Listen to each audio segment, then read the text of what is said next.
الحمد لله الذي يهدي من يشاء إلى صراطه المستقيم ويزكي النفوس بما شاء من الأخلاق الكريمة.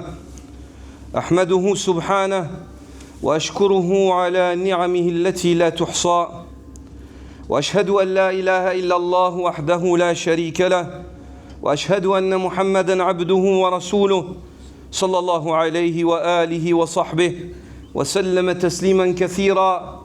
أما بعد، فيا عباد الله اتقوا الله تعالى وتحلوا بما يحبه ربكم من الخصال والأخلاق، فقد ثبت في صحيح مسلم أن النبي صلى الله عليه وسلم قال لأشج عبد القيس: إن فيك خصلتين يحبهما الله، الحلم والأناة.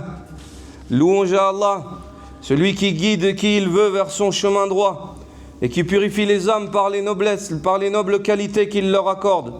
Je le loue et je le remercie pour ses bienfaits innombrables. J'atteste qu'il n'y a de divinité digne d'être adorée si ce n'est Allah, seul unique et sans associé. Et j'atteste aussi que Mohammed sallallahu alayhi wa sallam est son serviteur et messager. Que les prières et les salutations abondantes d'Allah lui soient accordées, ainsi qu'à sa famille et ses nobles compagnons, et ceci jusqu'au jour dernier. Puis ensuite aux serviteurs d'Allah.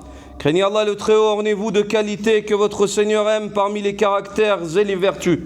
Car il a été rapporté dans le Sahih de l'imam Muslim, selon un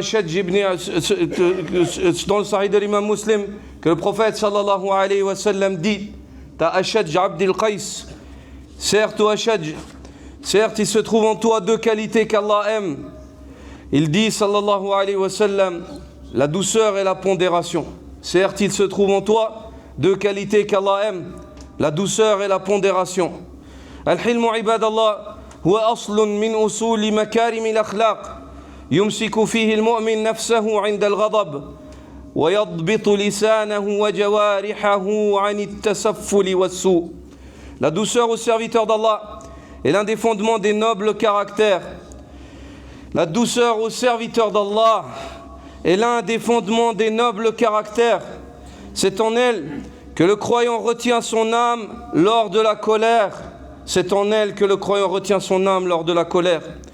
Et qu'il maîtrise sa langue ainsi que ses membres, afin de ne pas tomber dans la bassesse ni dans le mal.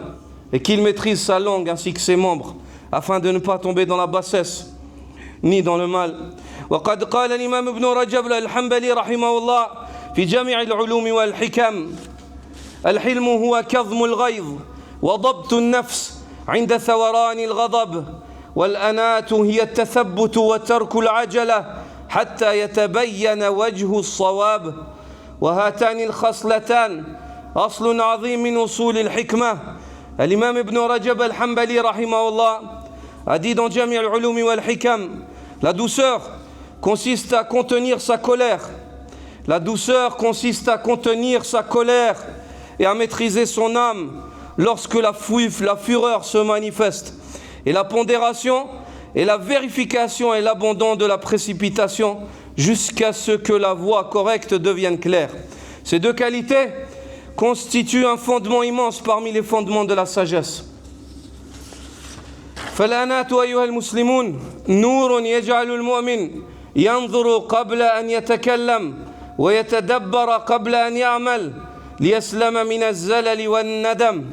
Quant à la pondération au serviteur d'Allah, elle est une lumière qui pousse le croyant à réfléchir avant de parler et à méditer avant d'agir, afin qu'il soit préservé de l'erreur et du regret. قال الإمام ابن القيم رحمه الله في مدارج السالكين: الحلم أصل الأخلاق الجميلة، ومن تحلى به سهلت عليه الطاعة وحسن خلقه مع الخلق. والأناة من نور العقل، فالمتأني ينظر بنور البصيرة، والعجول يقع في الزلل قبل أن يعرف وجه الصواب. Et l'érudit Ibn al-Qayyim, qu'Allah lui fasse miséricorde, a dit dans Madarij al-Salikin: la douceur est la racine des plus belles qualités morales, et celui qui s'empare trouve facile l'obéissance à Allah et manifeste un bon comportement envers les créatures. La douceur est la racine des plus belles qualités morales, et celui qui s'empare trouve facile l'obéissance à Allah et manifeste un bon comportement. Envers les créatures. Quant à la pondération, elle provient de la lumière de la raison. Celui qui est pondéré voit avec la lumière de la clairvoyance. Tandis que l'homme précipité tombe dans l'erreur avant même de reconnaître la voie correcte.